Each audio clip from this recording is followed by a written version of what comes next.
Rain fell over the city that night, the kind of cold rain that soaks through fabric in seconds. At the gate of a mansion worth more money than most people would see in 10 lifetimes, an old woman sat in a broken wheelchair with a thin blanket over her knees. The guards told her to leave. She did not argue. She reached into her coat and pulled out a small gold necklace. Tell Michael his mother kept this for him. But what those guards did not know was that this woman had spent 30 years searching for her son, and the person who once convinced Michael she was dead was, at that very moment, standing somewhere inside that mansion. Before we dive deeper, let us know in the comments where you're watching from. We'd love to hear from you. And if you're new here, click on the subscribe button so you never miss any of our upcoming videos. Inside, Michael Hart was signing a deal worth $500 million when his assistant walked in, unsure how to say what needed saying. "Sir, there's a woman outside. She says she's your mother." Michael did not look up. "My mother died 30 years ago." The assistant hesitated. "Sir, she has something that belonged to your mother."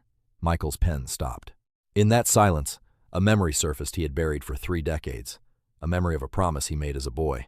He had spent his entire adult life proving to the world he was strong, but one old woman waiting at his gate was about to make him feel, for the first time in years, like the 10-year-old boy who still needed his mother.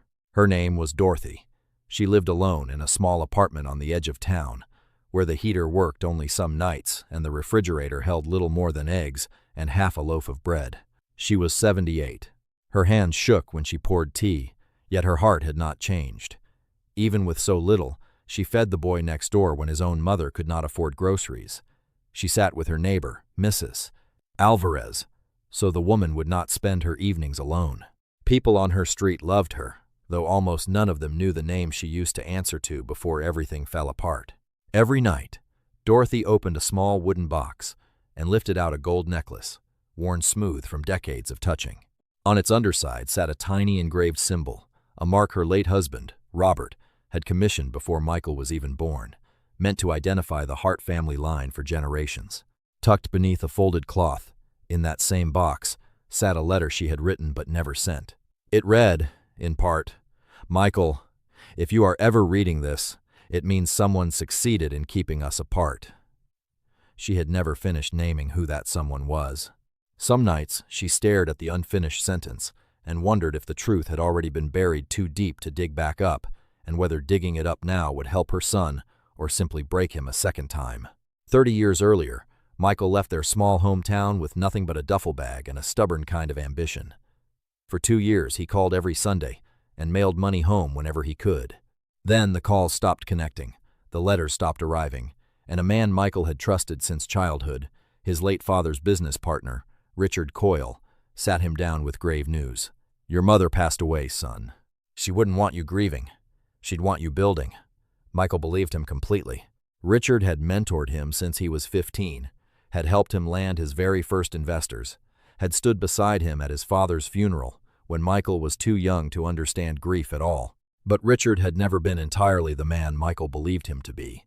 Somewhere inside the old family records was a secret that could explain why a man who claimed to love Michael like a son had helped erase the only person who loved him first.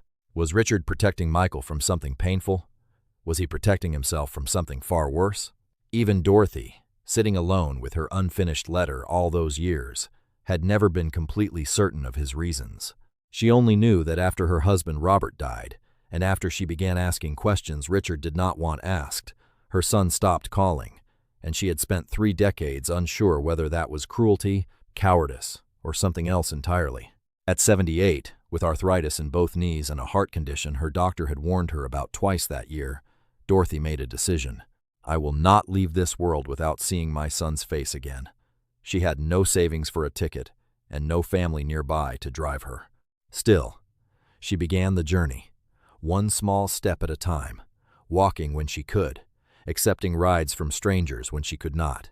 A truck driver named Sam noticed her shivering outside a gas station and, without asking many questions, drove her the rest of the way, saying later that something about the way she held that small wooden box told him he could not simply drive past her.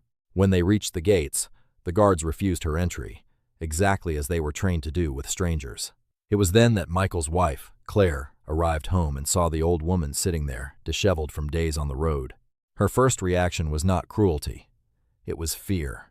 Someone close to the company had recently warned her, quietly, that if a woman claiming to be Michael's dead mother ever reached him, it could unravel something Claire did not yet understand herself. "Michael cannot see this right now," she whispered to her driver. "Not with everything on the line this week." Claire had no idea the woman at the gate was not a threat to protect against, but the one person who might finally explain why nothing at Hart Enterprises had ever quite added up.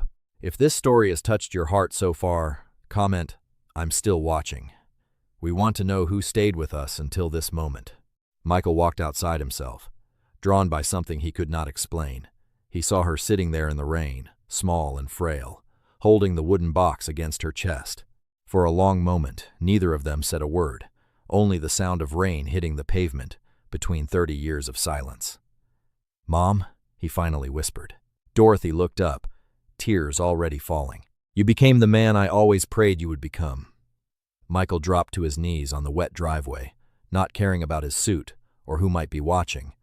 And for the first time in 30 years, he cried the way a son cries, not the way a boardroom cries. Later that evening, as Dorothy stepped inside the mansion for the first time, she stopped in the hallway and stared at an old oil painting Michael had inherited from his father's estate. "That painting hung in your father's study before you were even born," she said quietly. Michael froze.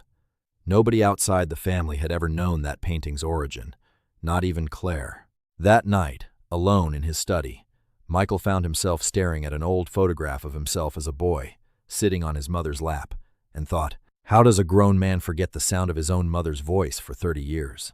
He did not have an answer yet. He only knew the doubt he had been quietly carrying since childhood was finally gone. In the beginning, Claire played the welcoming daughter-in-law well, buying Dorothy new clothes and arranging a doctor to check her knees. Privately, though, Claire was unraveling under pressure nobody else could see. Dorothy had begun mentioning fragments of an old family trust in Richard's name, and each time she did, Claire grew more afraid. Not of Dorothy herself, but of what those fragments might mean if they reached the wrong ears before anyone understood the full picture. Someone had already warned her plainly. If that woman keeps talking, everything Michael built could fall apart. Claire made a choice that felt protective at the time, though it would later look very different to everyone, including herself. Small things began disappearing. A box of Dorothy's old photographs vanished from her room. A framed family photo came down from the hallway and was never replaced. Rumors spread that Michael's mother was not quite well, that she said confusing things that did not add up. Then the necklace itself disappeared from Dorothy's nightstand, the very piece Richard had once glimpsed years earlier in an old photograph of Dorothy, the sight of which had made him mutter, almost to himself, "After all these years, she still has it." Suspicion turned toward Dorothy immediately. Michael defended his mother, but a small, uncomfortable doubt had already taken root. What nobody knew was that Claire, unable to sleep with guilt, had quietly pulled Dorothy's old medical records that same week and read through them twice. They matched every detail Dorothy had ever mentioned about her life, her husband, her son.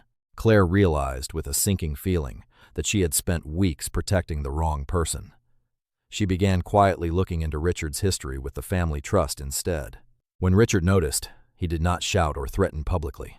He simply found her alone one evening and said, low and even, "You have no idea what you're protecting your husband from. Walk away from this, Claire, while you still can." Michael's company came under real pressure that month, a hostile takeover threatening years of work, guided from the shadows more than he realized by Richard himself. Exhausted and desperate for peace, Michael sat across from his mother late one night and said something he would regret the moment it left his mouth. "Maybe the woman I missed for 30 years was only a memory I built up in my head." Dorothy said nothing. She simply nodded, packed the same small bag she had arrived with weeks earlier, and before leaving, turned to him one last time. "I waited 30 years to come home," she said softly. "Maybe I was wrong to believe I still had one." 2 days later, reviewing old paperwork, Michael found financial records proving Richard had quietly redirected funds from the family trust for years, and that the story of his mother's death had been a lie manufactured to keep those questions buried forever. Michael called Richard into his office, laid the documents on the table, and told him it was over. For a moment, it felt like justice, like the story was finally finished. Then Richard, calm and unshaken, said one final thing before security escorted him out. Before you celebrate, ask your mother why she never told you the entire truth about how your father really died. The room went cold. Michael realized the story was not over after all. Michael drove straight to the small facility where Dorothy was staying, the unfinished question sitting heavy in his chest the entire way. He found her exactly where Claire, who had arrived earlier that same afternoon, after finally piecing everything together herself, was already sitting quietly at her side. Michael asked his mother directly what Richard meant. Dorothy took a long breath and finally told him what she had spent 30 years protecting him from. His father, Robert, had not died suddenly and peacefully as Michael always believed. He had been overwhelmed by mounting business debts Richard had quietly steered him into, and in his final weeks he had been a frightened, broken man rather than the strong figure Michael remembered.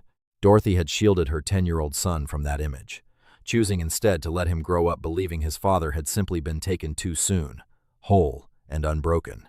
Michael sat with that truth for a long moment, understanding finally that his mother's silence had never been deception. It had been the same protection she had always given him, even when it cost her everything, including 30 years of his trust. He confronted Richard one final time, this time with Claire standing beside him rather than against him. Richard, defiant to the end, said, "Everything you have today exists because I pushed you away from weakness." Michael did not raise his voice. "No," he said, "everything I have exists because my mother loved me when I had nothing, and never once asked for anything back." Richard Coyle was removed from the company that same week and would never again come near the family he had spent 30 years quietly dismantling. Michael brought his mother home for good, and this time nothing would convince him to let her go again. Claire, who had nearly lost herself trying to protect a lie she did not fully understand, spent the following months slowly earning back the trust of the woman she had once turned away at the gate, and in time, the two women who loved Michael most became each other's closest allies rather than rivals. Michael once believed success meant building an empire large enough for the whole world to notice. He learned, far too late for his own comfort, that an empire means nothing if you lose the people who loved you before you ever had anything at all. In the end, he discovered the greatest thing he ever owned was never the empire he built. It was the mother who never once stopped waiting for him. Do you think Michael should have trusted his mother the moment he saw her at that gate? Could you forgive someone who was kept from you for 30 years, even knowing it was never truly their fault? And where are you watching from today?